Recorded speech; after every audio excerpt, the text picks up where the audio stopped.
What's up mga idol? For today's video, meron naman tayong naispatang food tripan na talaga namang sa presyo'y ikay masisiyahan. Sa presentation at serve ng food nila, panalong panalo ka na. At sa homemade burger nila na napakalaki for only 99 pesos lang. At bukod sa nagsasarapang sizzling, meron din silang lutong bahay gaya ng beef tapa, pork humba, at lechon paksiw. Kaya dapat hindi na pinapalagpas, kaya agad naming pinuntahan. At dito lang yan sa Yanyon's Kitchen Sizzling Hub. Kaya ano pang hinihintay nyo mga idol? Let's go! Yo, what's up mga idol? So yun na nga, nandito nga tayo sa Yanyon Kitchen, located at 30 Banlat Road, Quezon City.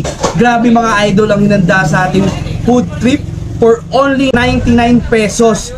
Grabe, saka ba makakita ng ganito mga idol? Sa burger pa lang for only 99 pesos. At syempre, meron nacho cider, no? Meron siyang kasamang 1 glass of red tea. So ayan na nga mga idol, ito na nga yung kanilang quarter pounder big burger. Grabe mga idol, oh, for only 99 pesos. Ayan, tikman na natin.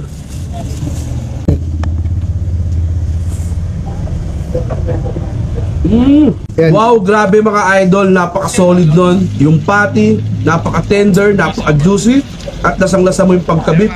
So ayan mga idol, next naman natin ang kanilang T-bone, only rice, only gravy, no? Sangka pa mga idol, for only 99 pesos ulit to mga idol. Yan, grabe mga idol, ang laking T-bone for only 99 pesos. Tara, tikman na natin.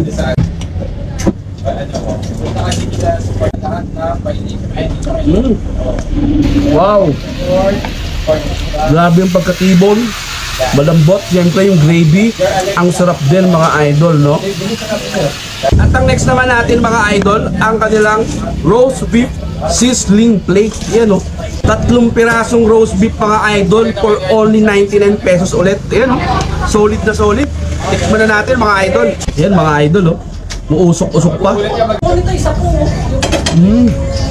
Solid ng roast beef nila.